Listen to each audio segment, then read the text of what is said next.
हाँ भाई, क्या हाल चाल है सबके? बढ़िया। लेकिन यार, वैसे तुम सोच तो रहे होगे कि हमने मेडिकल क्यों ही ली।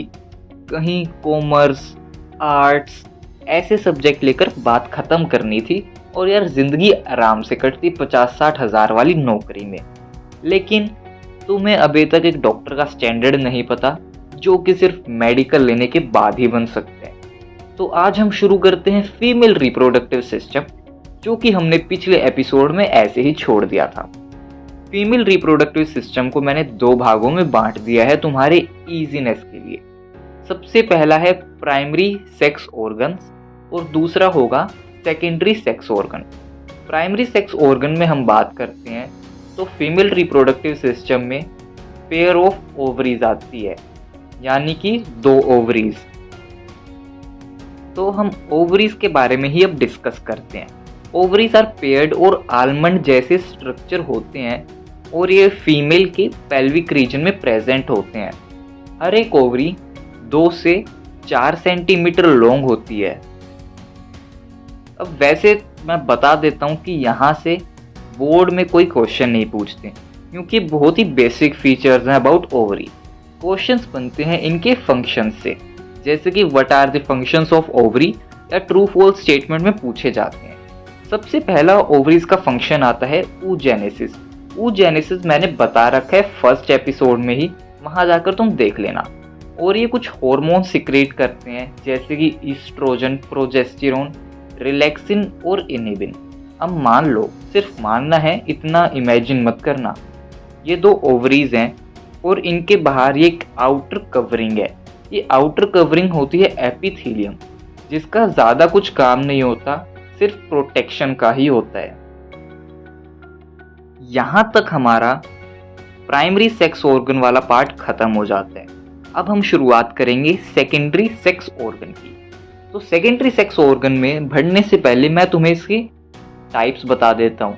ये 5 भागों में बांट दिया है मैंने, ताकि तुम्हारे थोड़ा सा और इजी हो जाए। सबसे पहला यूटेरस, ओविडक्ट, वेजाइना, ग्लैंड्स और फिर एक्सटर्नल जेनिटेलिया। पहले ही बता देता हूँ, एनसीईआरटी से थोड़ा सा बाहर है, ताकि तुम्हारे नीट का भी प्रिपरेशन हो जाए। तो सबसे पहले बात करते हैं यूटेरस की। यूटेरस को हम कुछ 2-3 नाम से और भी पुकारते हैं, जैसे कि वोम्ब या फिर हाइस्ट्रा। इसके अब बेसिक फीचर्स के बारे में जानते हैं। इसकी शेप इन्वर्टेड पियर जैसी होती है और ये यूरिनरी ब्लैडर और रेक्टम के बीच में मिलता है, सिर्फ फीमेल के अंदर ही।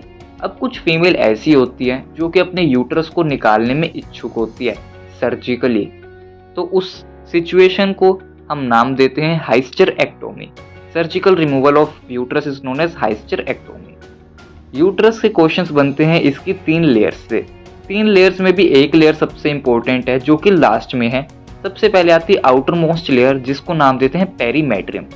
इसका काम ज़्यादा नहीं होता, सिर्फ प्रोटेक्शन का होता है, इससे ज़्यादा एनसीईआरटी में भी गिवन नहीं है। उसके बाद आती है मिडल लेयर, जिसका नाम है मायोमेट्रियम।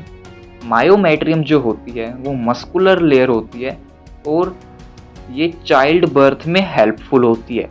कैसे हेल्पफुल होती है ये तुम आगे पढ़ोगे। अब आ गई वो लास्ट लेयर, यानी इनर मोस्ट लेयर, जो कि सबसे ज़्यादा इम्पोर्टेंट है, जिसका जिक्र बोर्ड्स में तो होगा ही होगा, तुम्हारी नीट में भी होगा। इसका नाम है एंडोमेट्रियम।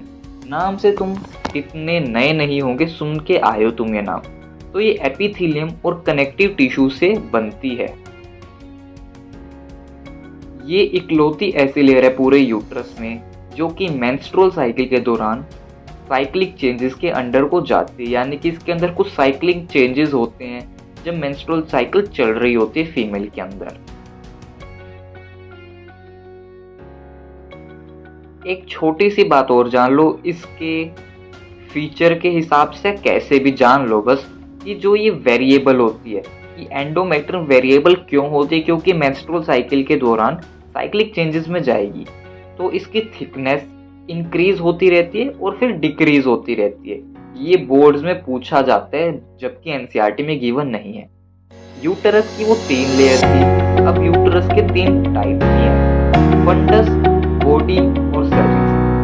फंडस और बॉडी यूट्रस के ऐसे दो टाइप हैं जो कि इम्प्लांटेशन होता है जहाँ पे, और एम्ब्रियो डेवलपमेंट होती है, यानी कि implantation and embryo development take place. बच गया सर्विक्स।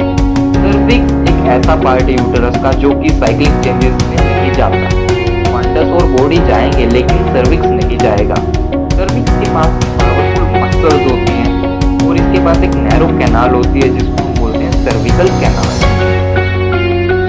सर्विक्स कुछ अल्कलिन सिक्रीशन सिक्रीट करता है जो कि स्पर्म्स की मोटिलिटी को इंक्रीज करते हैं। ये 3 पॉइंट है जो कि इम्पोर्टेंट है और बोर्ड में पिछले साल आए थे, इस साल भी चांस है कि आ जाए।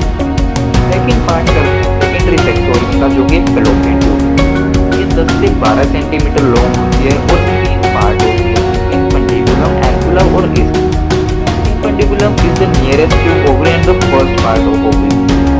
इन्फंडिबुलम की एक ओपनिंग होती है जिसको बोलते हैं ओस्टियम, जिसके बारे में कभी कुछ नहीं पूछा जाता, बट मैंने बता दिया कि तुम सेटिस्फाई भी तो होने चाहिए। अगर तुम सेटिस्फाई नहीं होगे तो वीडियो को लाइक थोड़ी करोगे। अगला पार्ट आता है इन्फंडिबुलम का ही fimbriae. Fimbriae are the finger like projection which catch the ovum. ये ओवम को कैच करने से फिंगर लाइक स्ट्रक्चर होते हैं। अगला पार्ट फैलोपियन ट्यूब का ही एंगुला। एंगुला ब्रॉडेस्ट पार्ट होता है और यही साइट ऑफ फर्टिलाइजेशन। अगर क्वेश्चन आ जाते हैं which is the site of fertilization, ampulla, isthmus, infundibulum में तो तुम लिखोगे एंगुला। अब बात करते हैं isthmus. Isthmus is the narrowest part and the last part. इसका काम क्या है कि ये ओविडक्ट को यूट्रस के साथ कनेक्ट करते हैं। फैलोपियन ट्यूब को ओविडक्ट भी बोलते हैं और यहाँ पर पोस्ट फर्टिलाइजेशन इवेंट भी होते हैं। यहाँ से हमारा फैलोपियन ट्यूब या ओविडक्ट वाला पार्ट खत्म हो जाता है। अब बच गया वेजाइना और आगे के, जो कि हम करेंगे नेक्स्ट एपिसोड के अंदर। तब तक के लिए टाटा, बाय बाय।